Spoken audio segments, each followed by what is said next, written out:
The broadcast is now starting. All attendees are in listen-only mode.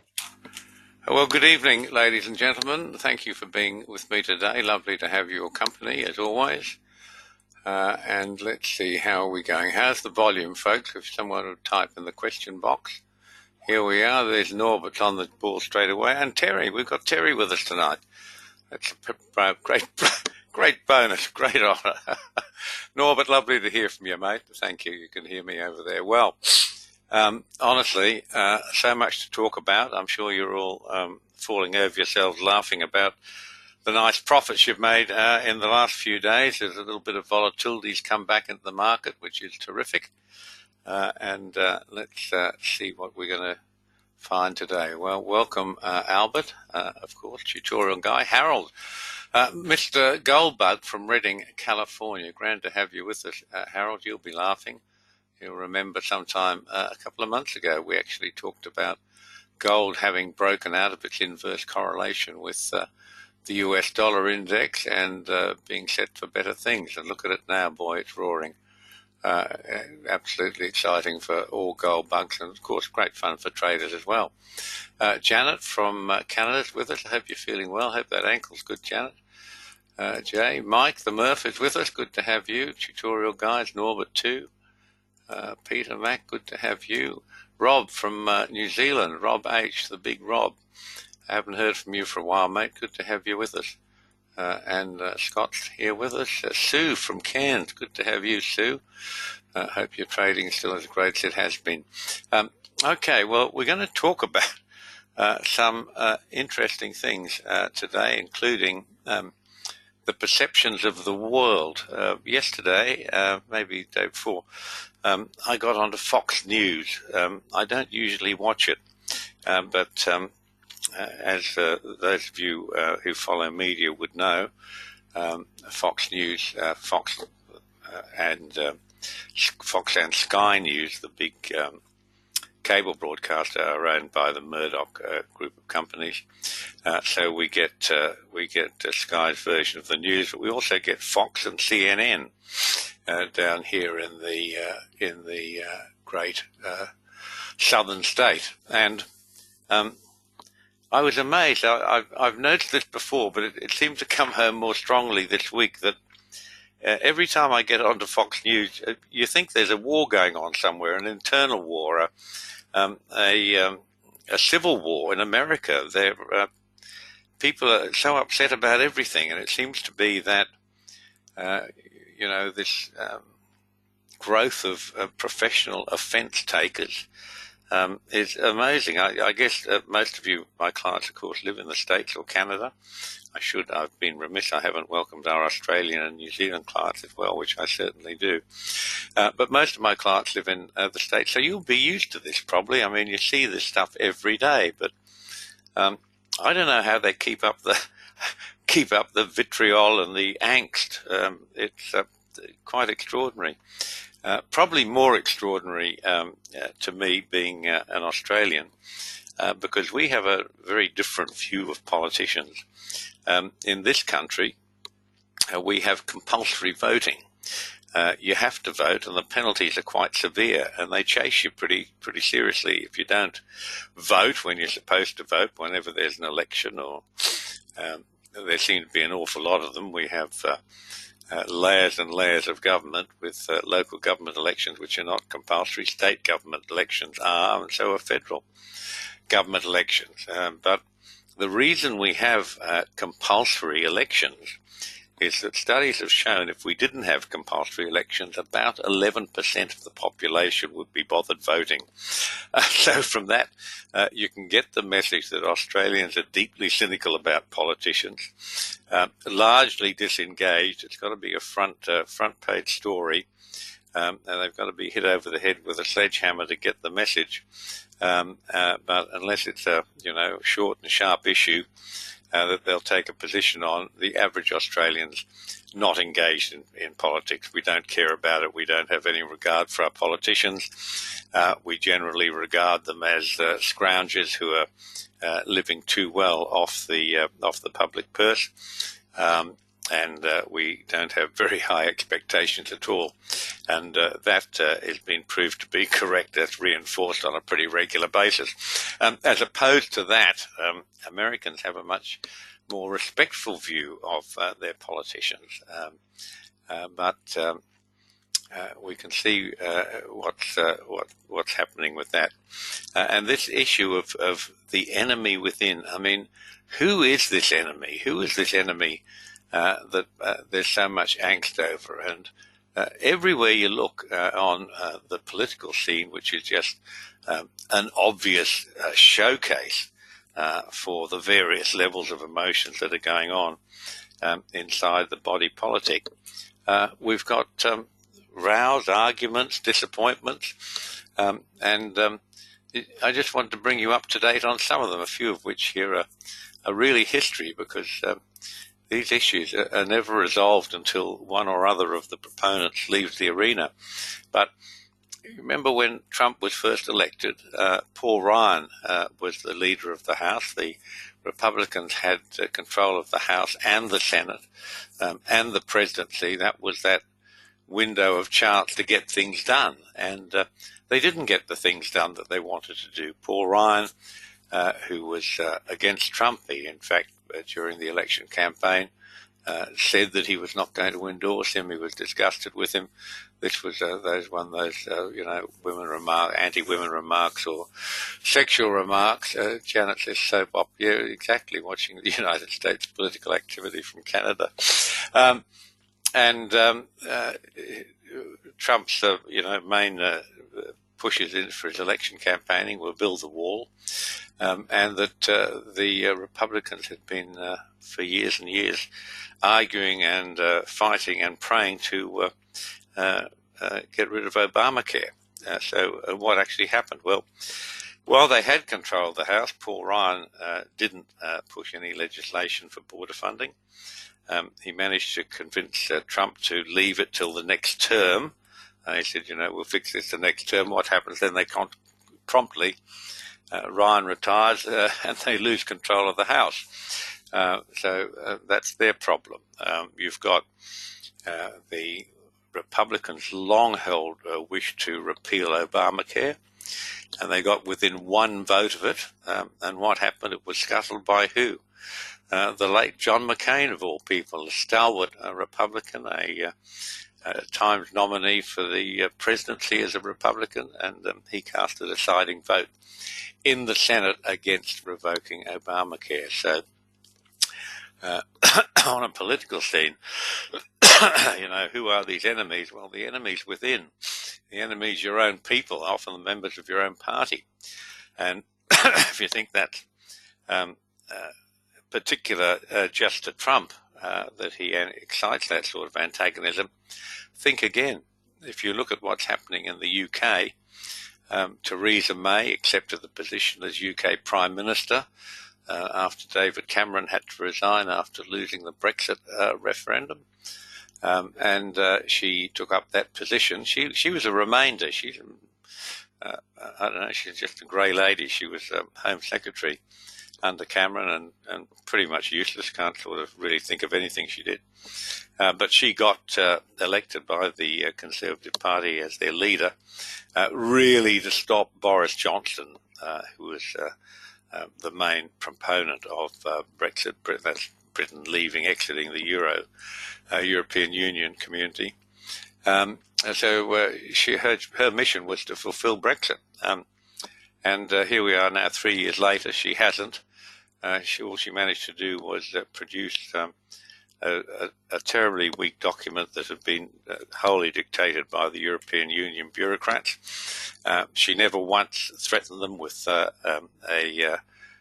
Brexit without a deal, so they came up with the most impossible deal. Their purpose is to embarrass the UK while it's trying to leave the European Union. It's trying to create huge penalties on them so that nobody else in the European Union ever thinks that they can leave again. That's really, it's a totally antagonistic position. But that was May's job. She failed to do it. She didn't even try to do it. She tried to bring in a deal which she put before Parliament, British Parliament, was defeated 3 times, but that deal was what's called the Irish backstop. You don't need the detail. Basically, the de facto position is it kept Britain in the European Union indefinitely. Totally and totally hopeless.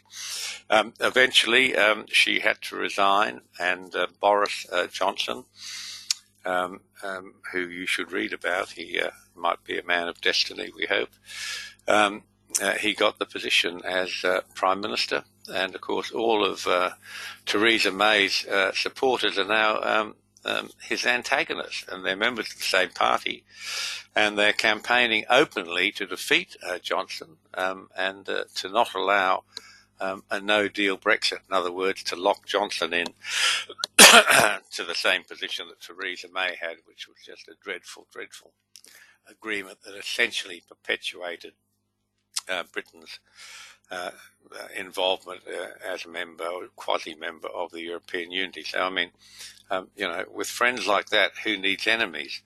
And that's everywhere. That's everywhere. And this is all happening amongst a backdrop of, have a look at these little items I posted here. Equities, historic highs, FTSE staging a retest, Germany the same, Australia-inspired 11-year breakout. It's now made a new high. It's recovered its 2009 highs eventually. Troubles with China, local market looking tattered, US bond market telling a different story altogether. Here's Hong Kong, there's their dragon, and there's the picture of the handover from the colonial power Britain to the Chinese some years ago. And this next picture, the smile on the face of the dragon, these are the crowds that are rioting in Hong Kong.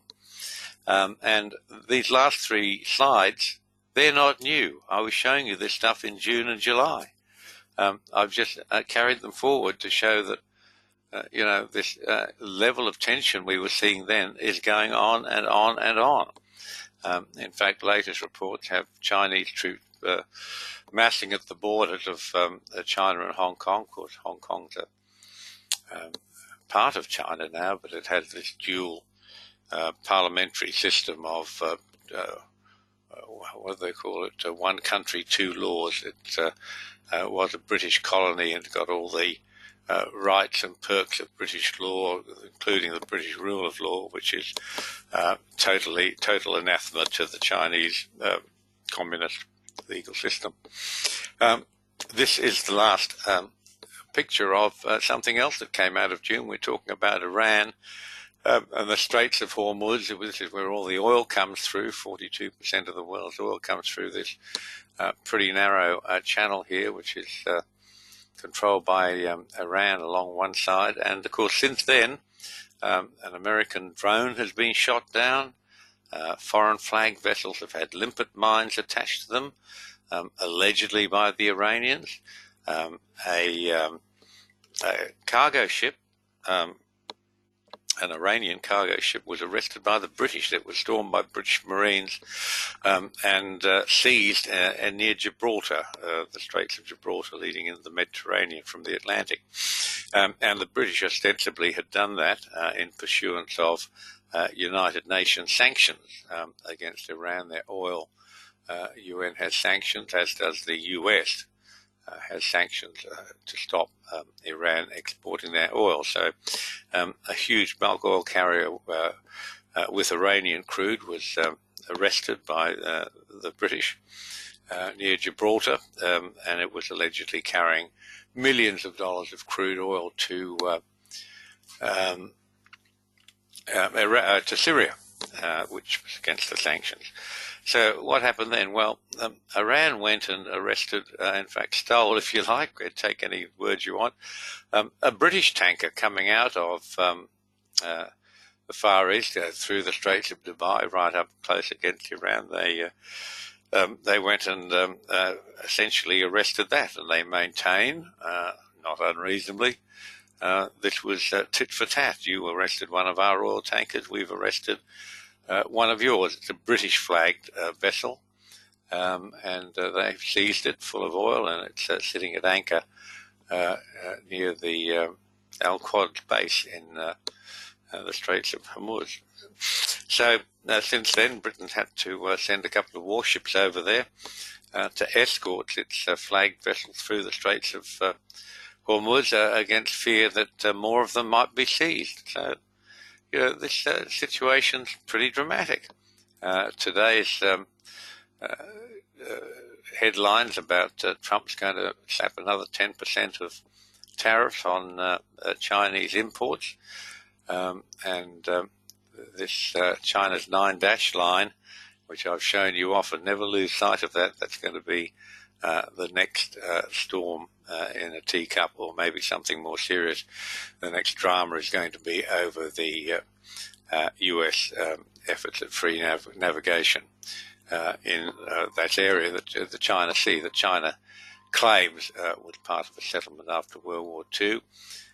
The other countries, of course, that 9-dash line goes into the domestic territory of Indonesia and Borneo and Vietnam, all of whom claim some territorial rights to the seabed. And China, of course, has militarized a large part of that area. And why we're showing Mr. Clinton and Obama is so that you never forget where all these troubles arose. I can remember Clinton agreeing for China to enter the World Trade Organization, the WTO, the International Trade Organization. And I can remember the furore with all the promises, all the undertakings that China had made that they'd observe. They wouldn't be cheapening their currency. They wouldn't be giving government support to industry. All the things, the rules in the WTO rule book that they took seriously and promised to uphold, and of course they haven't. What happened after that is, with the 9-dash line, is Obama sat there quietly while China reclaimed all of these little islets and islands in the South China Sea, and then militarized them. They have big enough now, they've reclaimed enough territory to have landing strips on a number of them. They have active military postings on most of them, weapons, etc. So these are the sins of our forefathers, or yours at least, but it affects all of us, and probably affects no country more than Australia, because we're sitting right at the southern end of that area that's sure to have turmoil. Here's the US players, Trump and, of course, Mitch McConnell. McConnell's been much more concerned with the long-term benefits of the Republican Party. He's a strategic thinker. He's focused mainly on getting the judiciary. You only read about the Supreme Court, but Trump and the Republicans have filled many judicial positions, judges' positions, in lower courts, and that's his main thing. He hasn't really done that much to help Trump. And of course, here are the other players, President Xi and the Ayatollah of Iran. He's a religious fanatic. And that's going to come into the things we're talking about a little bit today. Well, this is Brexit Boris. Boris is the blonde, shaggy-looking one on the right. The other guy on the left is Jeremy Hunt. He was the British Home Secretary. They had a contest and a vote in the Conservative Party for the next Prime Minister. Boris won it by about 2-1, huge majority. Offered Hunt a position, who declined it. He didn't want to be demoted, so let's see what happens there. He's obviously pretty much on the other side of the Brexit deal. These guys, I've headed them prime ministers and plotters. And this guy on the left, this is Scott Morrison, now called ScoMo, because, of course, the media have take great delight in abbreviating people's names for some reason. It's a hangover from the theatrical world, where movie stars and their spouses get a joint name, apparently. But anyway, Scott Morrison's the new Prime Minister, and the other guy on the right's Malcolm Turnbull, who was the outgoing Prime Minister. And we've had a enormous stoush in Australia over this, that the Liberal Party, remember, The Australian Liberal Party is actually the Conservative Party, equivalent to your Republicans in the States, and the Labor Party is the opposition, a bit equivalent to the Democrats. But the Liberal Party has had a huge internal stoush, mainly between those that consider themselves, they call themselves moderates, and they're really liberals, as you would understand it, and the others who are staunch conservative or quasi-conservative members of Parliament within the same party. That's been the main fight that led to the stage that Turnbull, who was a Liberal, he was the Liberal Prime Minister, but he was Liberal, small l Liberal, inside the Liberal Party. We know that not only from his policies, but we know that before he ever entered Parliament, he was his previous job, he was the chairman of Goldman Sachs in Australia, so that'll give you some idea of the sort of guy he was. He actually went to the Labor Party, the opposition, and asked for a position to be on their Senate ticket, to become a senator for the Labor Party. This is a guy who was prepared to represent the Labor Party and then stood and gave pre-selection for a blue ribbon seat for the Liberal Party. He's a guy who believed, who knows what he believed in, but he didn't believe much as a conservative. He was really a liberal. He was a wolf in sheep's clothing, and he found within the Liberal Party in Canberra a number of fellow travellers, the worst of whom were Julie Bishop, who has been our foreign minister and deputy leader of the party for the last 10 or 11 years. She's been deputy leader. She's essentially a show pony. She loves having a picture in the paper. That seems to happen constantly. A new round of clothes endlessly. Lots of cocktail parties to go to, and lots of foreign travel, the ideal job for her. But she was an acolyte of Turnbull's and spreading the Liberal poison within the Conservative Party. So the Liberal Party got rid of Turnbull, much to the chagrin and angst and rage of the media, pretty much all of whom are Liberals, with a few notable exceptions. That's the small L Liberals. And those are the people who are interested in social issues, same-sex marriage, climate change, that seems to be the biggie, gender issues. I mean, basically a whole lot of rubbish that doesn't actually go to good governance, but anyway, leave that to one side. Then we almost sort of had a touch of Trump down here for the federal election. This was in May, that the Liberal Party had been behind the Labor Party in polling for something like 42 or 45 weeks. That's why Turnbull was the leader, and for 30 weeks before that, when Abbott was the leader. And the media was absolutely convinced that Labor, that is the equivalent of the Democrats, were going to swoop to power. I've got to admit, I pretty much thought they would too, but they came up with a policy. All these Liberal parties, they're change agents. They live to make change. That's their purpose. They don't live for good management of what you have now. They live to make changes, and to make changes, they need lots and lots of money, which is why all these liberal-type left-wing parties have the same problem. They finish up leaving the country poorer when they finish their term, and that's a product of the fact that they are by nature change agents. They're determined to raise large amounts of money to implement the social schemes that they have that they think will make the world a better place. You're seeing a lot of this now with the Democrats in the States in the upcoming presidential election, the Democrats who are standing for election. All of them are change makers. They want to change the health system, get rid of private insurance, have Medicare for all. That's one of their tracks. Free college and university education is another one of them. The new Green Deal. Let's get rid of cars, trains, and planes, according to AOC. These are the sort of things that happen with socialist, left-wing type parties. They are agents of change. They live to change the system, but to change the system, they realize they need money. and lots of it. So they always seem to come with additional taxes, which if you're lucky enough, you're told about before the election. If not, they'll tell you about it after they've won the election.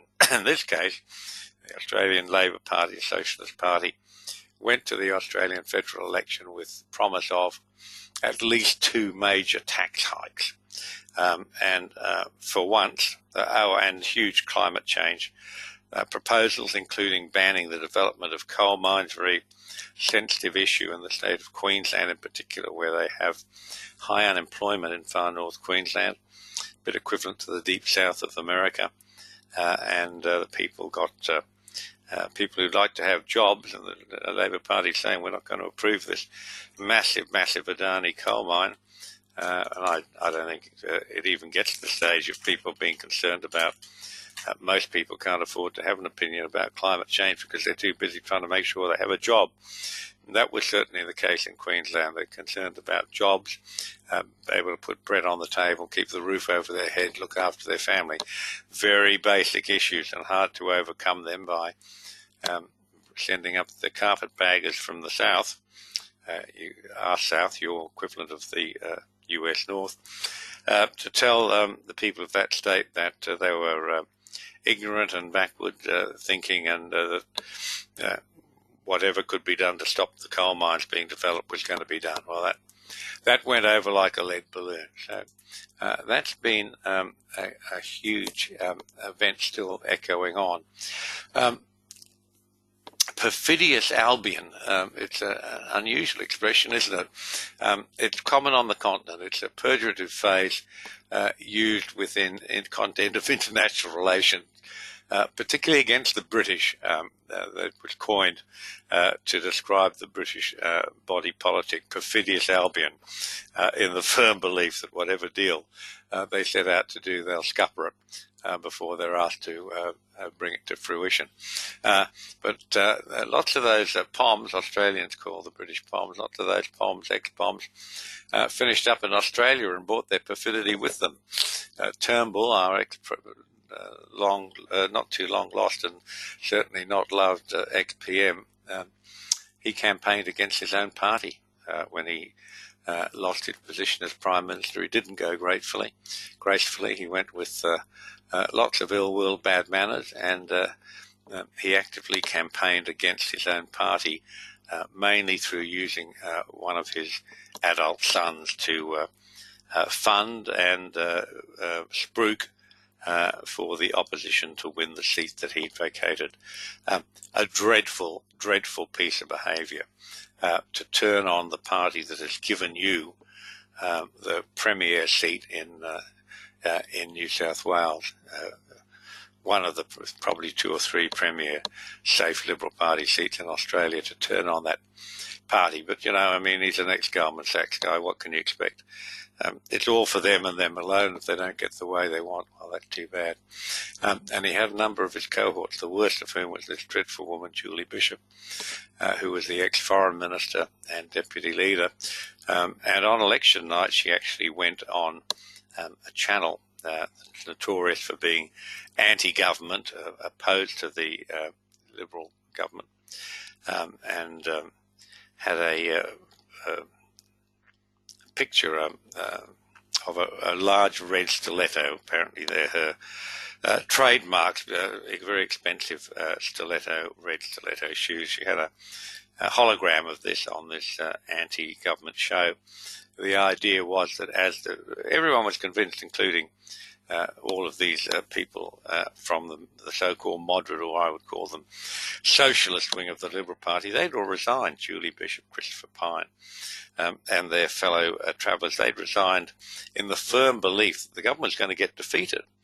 And as I say, went so far as for this woman and others to appear on television shows election night with the opposition-type television stations to glorify and to rub their hands together in glee as the ministers of the Crown were ejected and evicted. And the idea was that this giant red stiletto she would press a button. It's all done electronically with pictures, and the shoe would swing and kick the departing ministers in the pants as they went out the door. Absolute treachery, and a dreadful type. But the passion, the anger, the vitriol. This woman stood for position as the Prime Minister after Turnbull was defeated, and she managed to get a hold of 11 votes, which shows you she was totally unpopular. Or if she wasn't unpopular, the members of Parliament certainly realised she was incompetent. She was Deputy Treasurer for a month or so and had to be removed promptly when it became clear that mathematics wasn't a strong point. I think that just puts it mildly. So, treason and treachery are better words, and that brings us to this issue of the lizard brain. So, according to Lee Charles, he's the author of the marvellous Jack Reacher novels. I don't know if any of you have read them. I read all of them. I think it's a great read, a bit of entertainment. And he says that the front of the brain, we use that for logical thought and evidence-based conclusions, and the lizard brain is a relic of our evolution, and it stores all our primitive anxieties of the dark and the deep and the unknown and fears to warn of impending danger. And incidentally, I've already had an email from one of our members. I forget who it was, but I thank you to say that lizards are reptiles, and I shouldn't be using the expression lizard brain. Anyway, it's just a common expression.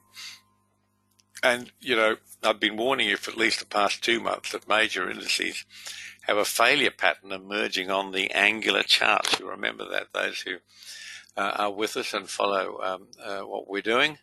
And we have a absolute classic standard triple tops in the S&P, and we have non-confirmation and price on the angular charts. They're the ones where we're using the Daniel Code regression channel and picking out the levels that would need to be reached to cure the failure. But we've got a little bit of a downturn now, but certainly it was wonderfully tradable.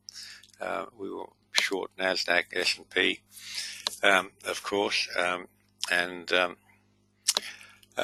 you made a lot of money just in a couple of days by following the success signals, I promise you. Anyway, the lizard brain is sounding cautions about continued bullishness, but traders, we have to dance while the music plays. There's that wonderful expression from that guy, I think his name was Prince, was he the head of, was it Lehman Brothers or one of those? And he said, you've got to dance.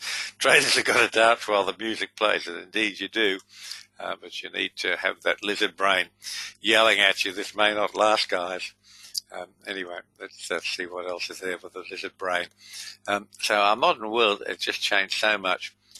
Basic word and norms have changed. I mean, homosexuals are now gay. Well, there's nothing new about this. That expression's been around now for years, but it's interesting how a totally unrelated word has come to mean something else.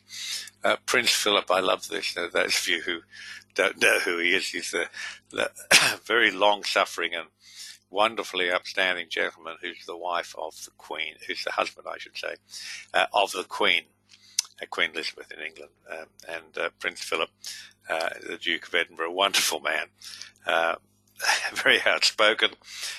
He's in his 90s, so he tends to live in another age, as some of us do as when you get older.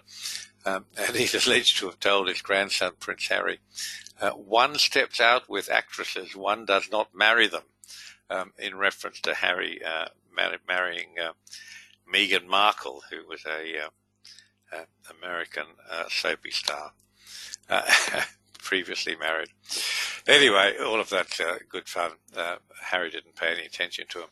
But the bigger story running down here, and it's actually an international story, is Australian rugby. Now, rugby is one of the football games we play in this part of the world. It's a bit more spread out than America, where it's all NFL basically, isn't it? Here, Australian rules football is dominant in the southern states. That's a kick and catch game.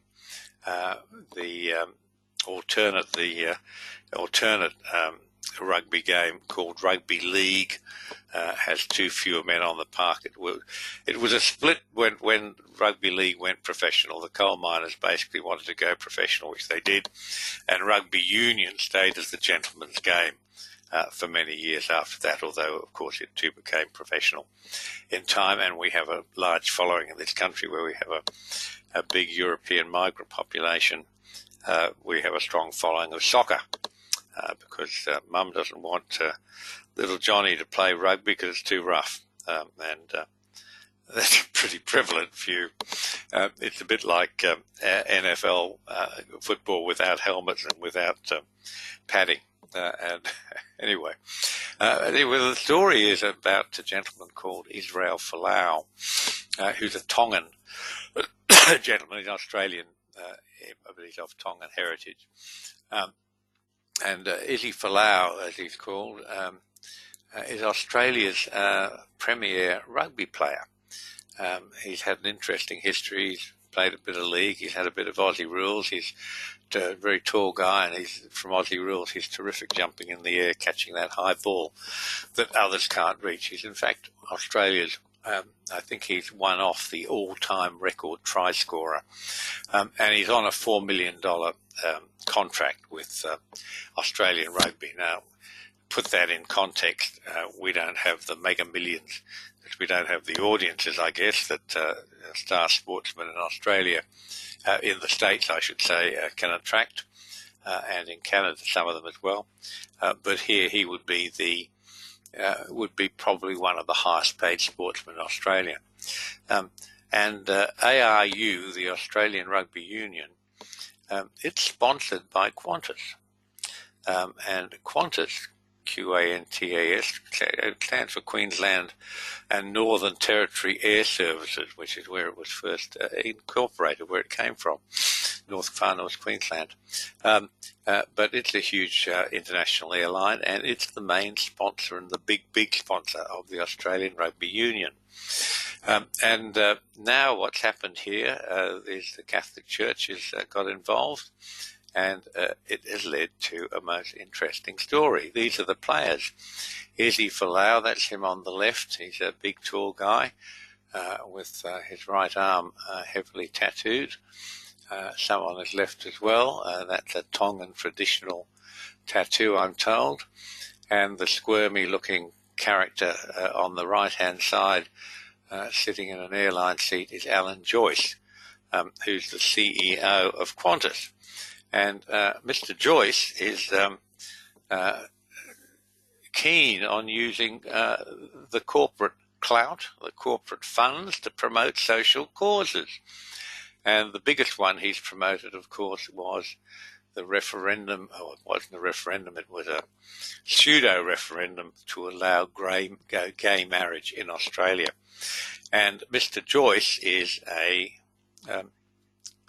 gay, homosexual. He wanted to get married to his boyfriend. And, of course, he has great sympathy for the LBG, whatever TQ, keep finding initials, whatever that group all are. He has great sympathy for them. And he demanded of Australian Rugby Union that, I'm getting ahead of myself, that Folau should be sacked. And why was he sacked? He was sacked because he posted, it wasn't a quote from the Bible, it was sort of a paraphrase from parts of the Bible that said sinners, drunks, fornicators, and homosexuals are living in sin. That upset Mr. Joyce greatly, apparently. I mean, I don't know why anyone would care about that stuff. People post rubbish on their sites of this and that all the time. That sort of stuff from the Bible. It wasn't even a literal quote, but I mean, we've all heard that. Whether you're religious or not, you've certainly heard all of those things from your Sunday school version. And if you've read the Bible, which few of you have, you know all about that. But I mean, we hear this sort of pseudo-religious stuff all the time. But the story gets better. The story gets better. Let me take you through it. So he's a celebrity sportsman, is he? Coach, highest paid player, and he's a member of a Pentecostal church. And Rugby Australia sacked him, Folau, and cancelled his contract for allegedly breaching the player's code of conduct, with declarations on social media that homosexuals and other sinners would go to hell. Paraphrased from the Bible. Now, the only group that seem to be offended by this is some of the homosexual or LGBTQ community. Most of us, my guess is, we've all sinned, being slothful, drunk, drinking, is that a sin? Yes, I better put my hand up to most of those things, and I think the vast majority of you have sinned at some stage or other. But we didn't sort of get all out of shape over it. But anyway, Qantas certainly got all out of shape over it. Very strong promoter of gay marriage. And the few emails that have been leaked show that the Australian Rugby Union was absolutely terrified that Qantas might pull their sponsorship. So this story first broke, and the front brain says, when I first heard about this, good Christian boy, he's being persecuted. Well, the next thing that came out is that he appealed for public funds to fight the legal case that he was going to run, and he easily raised $2 million. In fact, he raised $3 million plus on GoFundMe just in a matter of days. And then it wasn't GoFundMe, it's one of those similar ones to that. And they said, well, you can't have this. They shut it down because they too are sponsored by the LGBTQ community. So they told them to go to hell. And some Christian group said, well, we'll stand as the treasury keeper for this, and open the same appeal. And they raised over $2 million just in a matter of days. And they capped the appeal there. They said, we don't think we'll need more money. We'll leave it at that. But that was $2 million he raised from the public to fight his legal battles. Well, then it comes out that he's on this $4 million contract, but he's got a $6 million property portfolio. Now, scale this all down from American values to Australian values.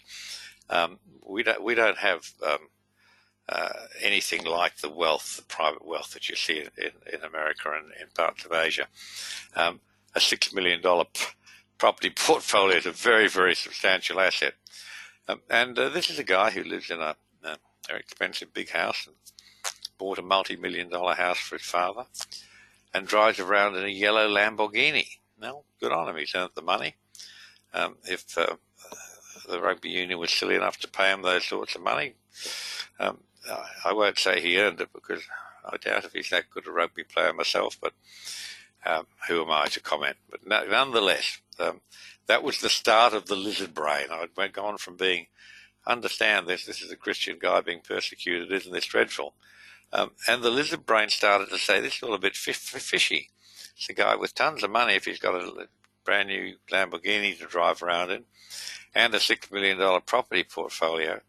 Why can't he pay his own legal fees like the rest of the world? Anyway, on we went with the lizard brain starting to say there's something in all this.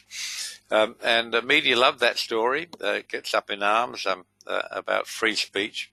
And it's all argued as a free speech idea, with the ARU, Australian Rugby Union, maintaining that it's a contract issue, nothing to do with free speech. So you've got one party maintaining he breached a contract. Sotto voce upset his sponsors, but no one dares to say that. But it'll come out in the court cases that are going to run. And Folau maintains it's religious discrimination, which I think it almost certainly is. Then we hear from Folau's cousin, and what we find out, he's a leader of the church, and he's talked to a mother of a member of some young man who's a great admirer of his. He's been going to the church, and it all starts to come out. In fact, this is a not a sort of a mainstream church. It's a very small church of 30 people, founded and run by Isi Folau's father, and basically generally for Tongan people. Tongan, all of the islands, Fiji, Tonga, Niue, all of those islands around Australia had Presbyterian disciples, missionaries, go in there and taught them to wear clothes, which is probably the worst thing they did. And they're all largely religious people. They've been well indoctrinated, but the cousin came up, Isi Folau's cousin came up and was interviewed, and he's a leader in the church. He actually stands alongside Father Folau, the dad, who's the preacher, and he does his preaching in Tongan, and he translates it into English. He stated, there's about 30 members of this church, that only his church has the truth. He's dismissed women preachers, saying that to accept them means Satan's got you. He said homosexuality was a sin worthy of death. And worse than all of those, the Catholic Mass. He was working for a Catholic church at the time, can you believe it? St. Gregory's, he went to school there. He was head boy there, I think. Anyway, he was working there as a tutor. He said that the Catholic Mass was a paganistic ritual rooted in heresy, evil, and devil worship. And any devout Catholic person is not a saved Christian whatsoever, his capitals. He went on to say, look at Catholic doctrine, almost 100% of it is false, and it's filled with lies, he said. So now he's managed to, with this little tiny church of 30 people, has managed to have not only offended the LGBT community, it's now affected the whole of the Catholic community, which is a pretty important part of our society here. So then they have an argument about baptism. Apparently Folau's and their 30 followers believe that baptism is a total failure because it uses the Trinity, the Father, Son, the Holy Ghost. But only those baptized in his method, preferred by his church, are real. This is based on, they have an American guru that they get all this from. You might even know something about it. But unless you're baptized only in the name of Jesus Christ, according to these guys, you haven't been baptized. You're in sin. That's it. The end of times are here. You're going to hell. And he's rapidly baptizing people in the swimming pool at the back of Dad's house in the correct method of baptism. But, I mean, this is rubbish. Despite the protestations that all this advice from your soul is based on love, this type of church, this sort of, how can I find the right word for it? These people believe the literal truth of the Bible, but more than that, they believe that it's their duty to preach, to proselytize, to spread this word, to force this word on everyone, whether they want it or not. And this has been a function, more or less, of religion over the ages. And this sort of advice for your soul, they say it's based on love, and I know they believe that, but what in fact it shows is they're haters. And this sort of preaching is everything that's wrong with organized religion. But they still have the right to say it, and so they should. Free speech is the foundation of Western democracy. And, these issues are with us all, whether we like it or not. The terrorists, the radicalized extreme Muslims that have been terrorizing various countries, including Australia, certainly the US, the leader of it, and in the UK and Europe as well. These people too maintain that, the only true religion is their religion, and the Quran commands them a certain version of this extremist Wahhabist religion, commands them that you should convert people to Islam, alternately off with their heads. I mean, it's savage stuff. But that's an everyday occurrence in this world, isn't it? We try not to think about it too much, but it'll rise the next time there's another terrorist attack. And that's everything that's wrong with the world. And these anomalies are occurring every day in the trading world. Doomsayers have the markets ready to crash every day. You read any webinar sites, news sites, there's always someone who's got the market primed to crash. Gold bugs beseech you to believe that only gold is money. It's not. And woe betides those who say differently. I mean, I am actually a great lover of gold as a trading commodity. I think it's wonderful. But dare not say that in public. When I started the Daniel Code website back in 2007, 2008, and expressed these views, I got immediately slammed with a number of emails from Sprots, who are brokers who promote gold all the time. They're also gold bullion dealers. Then we had a little contretemps with Dr. Antal Fakiti. You might remember this if you've lived long enough and followed the Daniel Code long enough. He wrote an article for Financial Sense, who I used to write for, saying that gold futures contracts had a backwardation, and that meant that no one would ever buy gold again. Well, of course, he was a gold bug, a learned professor of something or other, I'm not sure which, but a great getter of people. He actually came to Australia, and about 15,000 people turned up in Canberra to hear him speak on gold.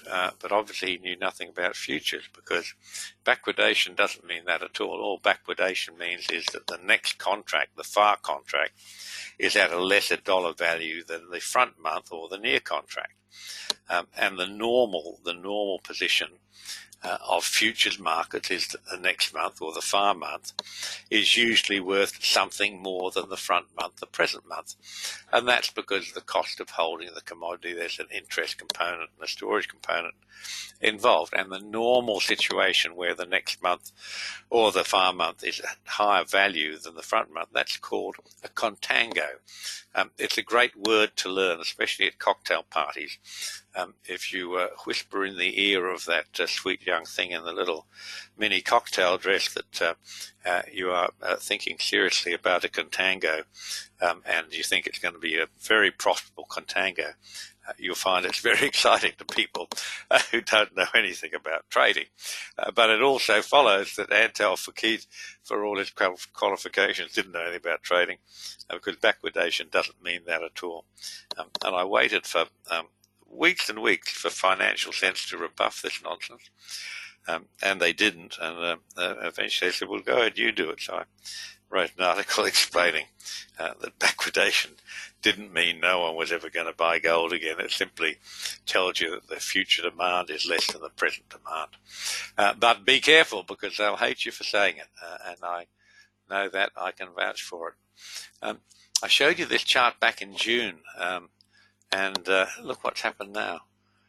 Whoosh, off she goes. And we talked about this. This was, even before this, I talked about to you back in May and June about, Harold will remember in detail, about the fact that gold had broken out of its inverse correlation with the US dollar for a large number of months previous to this nice big move in gold. Gold has been locked in a relationship that is an inverse correlation to the US dollar. In other words, US dollar goes up, gold goes down. US dollar goes down, gold goes up. And that's been the position. And this has happened before. I actually wrote an article about it years ago.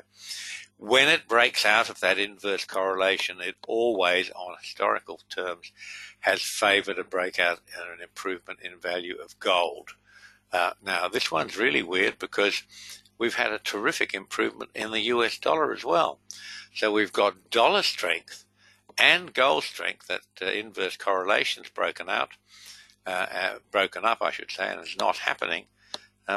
And look what's happening in the market. Terrific US dollar strength, which will be annoying Mr. Trump, I'm sure, and terrific strength in gold, which will be making Harold and gold bugs absolutely thrilled. So think about this issue yourself, because most traders have a chronic case of lizard brain.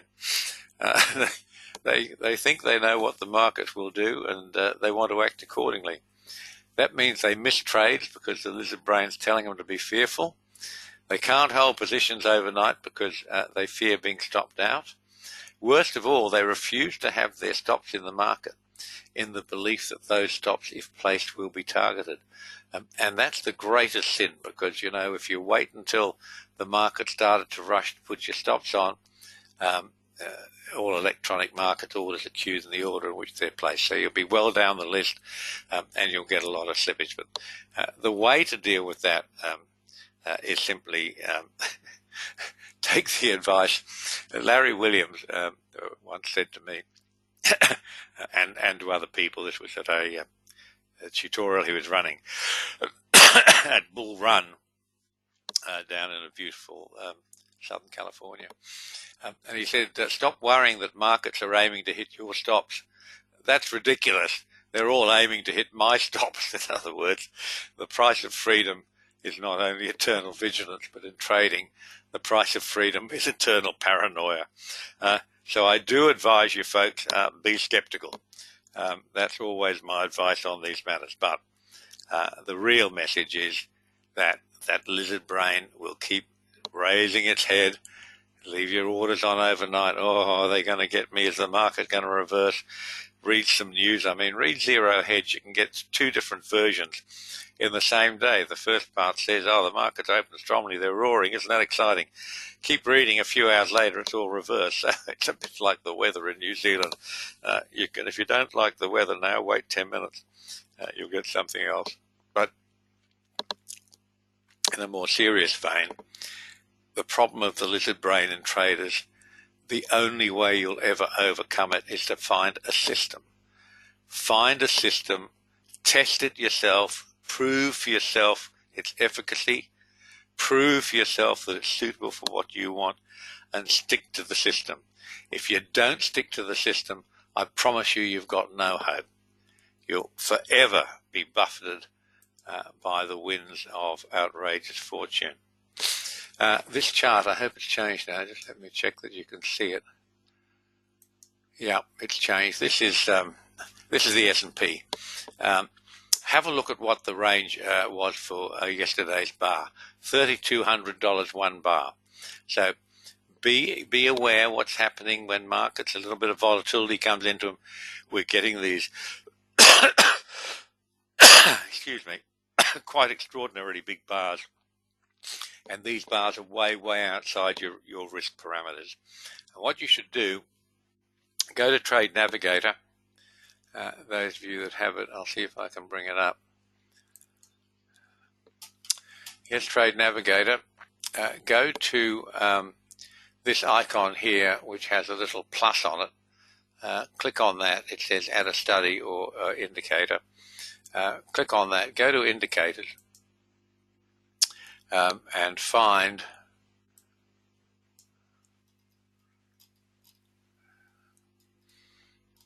average true range. You'll have a lot more, excuse me, you'll have a lot more studies. I'll have there's the dreaded morning hay fever. Apologies. I will have a lot more of these items than you do, so don't get overpowered. You will have this under Trade Navigator, under Indicators. It says average true range. Highlight that, click Add, and what will happen is it will appear along the bottom of your chart as this blue line. I have a 225-day average true range. You can change that. Just right-click on the page, anywhere, go to Edit Chart Settings, and you'll see that come up. Average true range. You just set the value that you want. I've got mine set at 225 days. That's just a number that I picked. If you want to use a year, it's 255. There's 255 trading days in a year. But you might want something shorter. You might want 22 days or something shorter. But do have your be aware of the average. Do be aware of your average daily range, because as these bars expand, you can't keep using the technique of putting the stops at one end or other of the bar, because the risk is just far too great. So if you want to trade these size bars, you've got to get back to somewhere around your average daily range, which in the S&P It's something around $2,000 at the moment on the 225 days. Well, you can see here there's a value in there. You can work it out yourselves. But when these bars get so big, you can't trade them. The risk is too big. You have to put your stops equivalent, take the equivalent risk to an average daily bar. That's what you've been doing all the time. And your equity curve depends on you taking about the same sort of risk all the time, not increasing the risk when markets expand. Okay, very, very important, folks. This is T-bonds today. I just wanted to show you how what a wonderful week it's been, as I referred to earlier. You can see it's been Aurora. And T-bonds, incidentally, are valid to exit today if you've been in this trade with us on either the plus trades or the success trades or the combination of them. Been a marvellous bit of trading. This is coffee, and you can see how the TO3 and plus signals have combined with the success signals to keep you in these trades all the time. So when markets are trending, as a lot of them are now, you make an awful lot of money. Even if you're stopped out on the counter trend stops, you make an awful lot of money. In fact, you have made more money on the NASDAQ and S&P down trades than you would have otherwise. So do get excited about the opportunities there. There are plenty. If you really would like to learn to be a super trader and do all this stuff on your own, I'd be happy to teach you. Send me your phone number, country and location at my email, jneedham@thedanielcode.com, and I'll be happy to give you a call and we can talk about your trading, what you would like to do, what your aims are. And we've helped a lot of people over the years and continue to do so. Okay, I think that's about us for the day, folks. If you haven't already had a free trial, please do so.